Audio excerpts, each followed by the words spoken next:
नमस्कार, शिवालिक की कोज में आपका स्वागत है और मैं हूं आयुष केवट। कहते हैं यदा यदा ही धर्मस्य ज्ञानी बाबा इभारता अभ्युत्थानम धर्मस्य तदात्मानम तदामयम।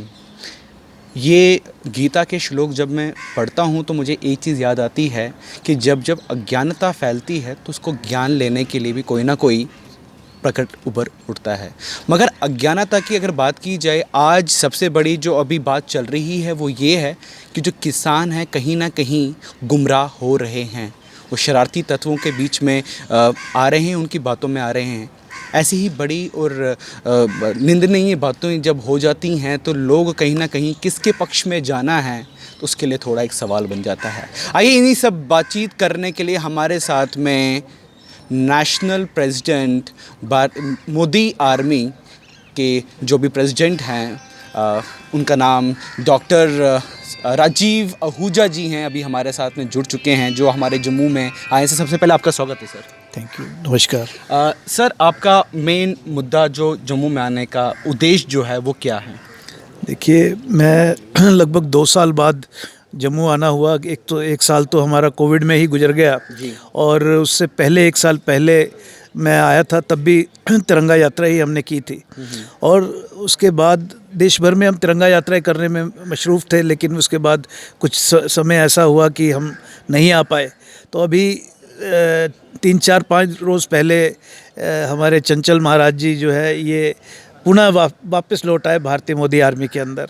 और इससे पहले ये धर्म प्रकोष्ठ के राष्ट्रीय अध्यक्ष थे। अभी इनको किसान मोर्चा की जिम्मेदारी दी गई है और किसानों को जो है उनके फ़ायदे और नुकसान समझाने के लिए इनकी एक बड़ी जिम्मेदारी लगी है चंचल महाराज जी की। तो इसी उद्देश्य से कल इन्होंने जो है तिरंगा यात्रा करी है, क्योंकि तिरंगा यात्रा का मुख्य कारण हमारा ये है कि हम तिरंगे का महत्व सबको पता होना चाहिए। और तिरंगे को जितना किसान मानता है उतना ही जवान भी मानता है। तो जय जवान जय किसान का जो नारा है वो कल हम सार्थक करके दिखाएंगे। बहुत सारे लोग इस कार्यक्रम के अंदर ऐसे भी शामिल होने वाले जो फ़ौज से और पुलिस से और पैरामिलिट्री फोर्सेस से जुड़े हुए लोग हैं, वो भी इस कार्यक्रम के अंदर शामिल होंगे।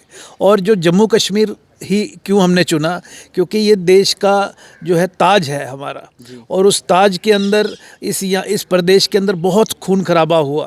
तिरंगे को लेकर के बहुत खून खराबा हुआ। तिरंगे को लोग मानते नहीं थे।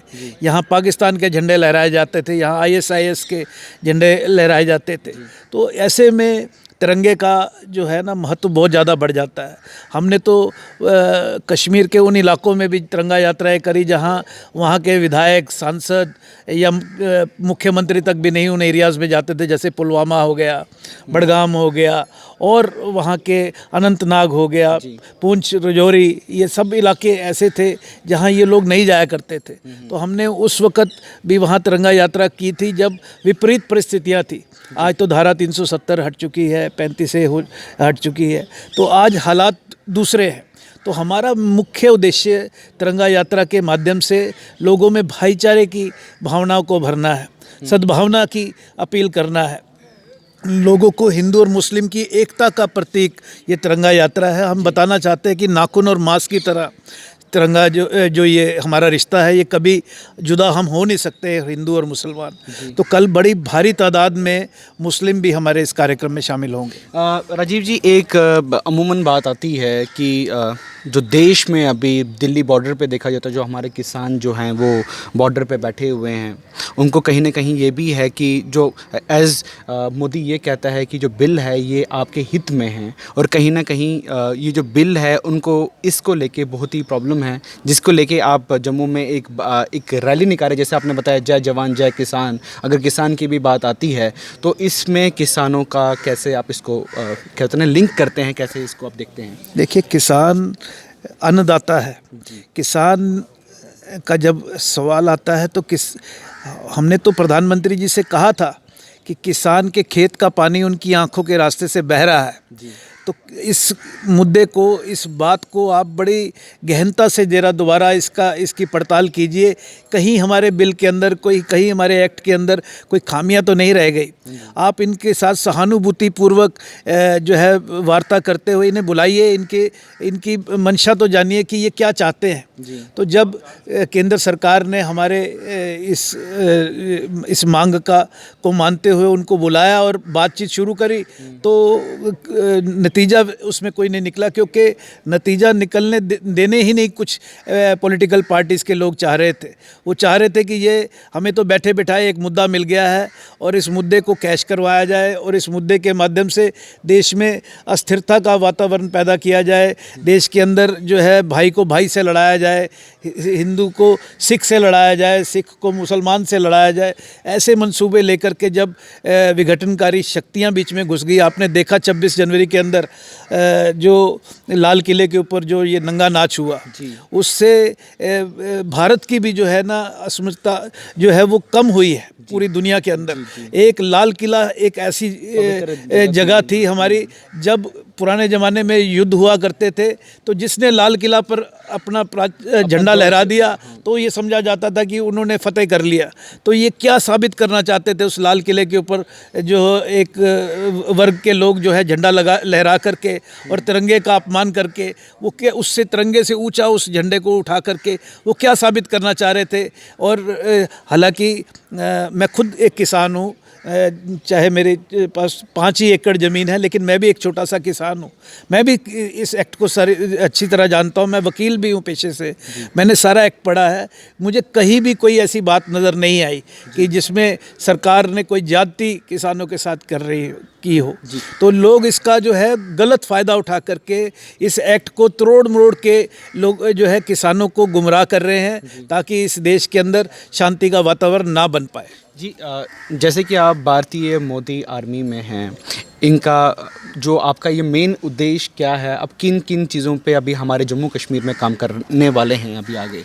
देखिए, मैं पहले आपको ये समझाना चाहता हूँ कि भारतीय मोदी आर्मी कोई भारतीय जनता पार्टी का कोई प्रकोष्ठ या मोर्चा नहीं है जी। ना ही हम कोई सियासी लोग हैं, ना ही हम कोई चुनावी लोग हैं, हम कोई चुनाव लड़ने वाले, ना हमें कोई किसी चीज़ का। हम तो राष्ट्रवादी लोगों का एक समूह थे और आज वो समूह बढ़ते बढ़ते 27 लाख कार्यकर्ताओं का एक परिवार बन चुका है। हम अपने देश से प्यार करते हैं।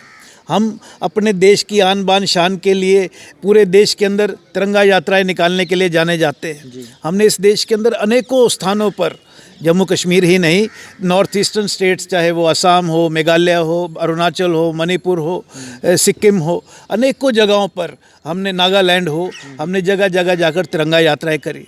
देश के नक्सलाइट एरियाज़ जो हैं, चाहे वो झारखंड के हों, चाहे वो छत्तीसगढ़ के हों, हमने वहाँ पर तिरंगा यात्राएं करी है। दक्षिण भारत के, चाहे वो केरल हो, आंध्रा हो या तमिलनाडु हो, हमने वहाँ पर तिरंगा यात्राएं करी है।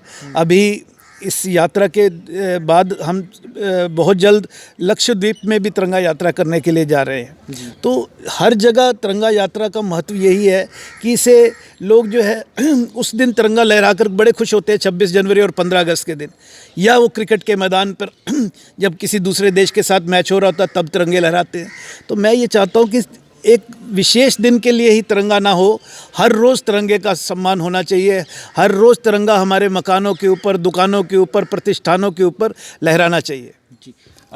तो आपने देखा कि राजीव जी जो अभी नेशनल हेड कर रहे हैं इसको, राजीव जी, एक अमूमन सवाल आता है जहन में, जितने भी भारतीय हैं, हमने देखा कोविड के महामारी में हम लोगों ने बहुत सारी चीज़ों का फेस किया। लॉकडाउन में बहुत सारे जो फ्रंट वॉरियर्स थे वो भी शहीद हुए, बहुत सारा कहीं ना कहीं जो जनजीवन था वो अस्त व्यस्त और बंद सा हो चुका था।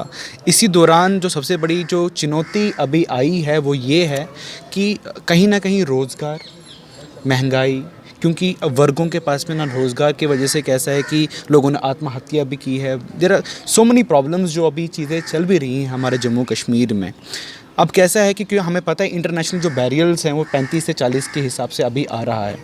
मैं समझ सकता हूँ कि देश हित में अगर आगे बात बढ़नी हो तो अच्छी बात है, अगर देश के नागरिक ही नहीं रहे तो देश हित में करके क्या उसका बेनिफिट होगा? इसके लिए आपका क्या बोलना है? देखिए, भारत के अंदर जो मृत्यु दर था जब ये कोविड चल रहा था, तो अन्य देशों के मुकाबले अनुपात हमारा बहुत कम था और हमारे पास संसाधन भी नहीं थे, हमारे पास पैसा भी नहीं था, रुपया धन दौलत भी नहीं थी, खजाने खाली थे सरकार के। लेकिन भारत एक ऐसा इतना सुंदर देश है हमारा भारत कि यहाँ के लोगों ने, सामाजिक संस्थाओं ने, धार्मिक संस्थाओं ने जो आगे बढ़े, जो हमारे सिख भाई गुरुद्वारे जो आगे आए, जो सामाजिक हमारे जो ये सनातन धर्म के जो हमारे मंदिर हैं वो आगे आए, इवन मुस्लिम समाज के लोग भी मैंने देखा कि वह भी जो है आगे आए उस दौर के अंदर, और किसी को भूख से कोई नहीं मरा।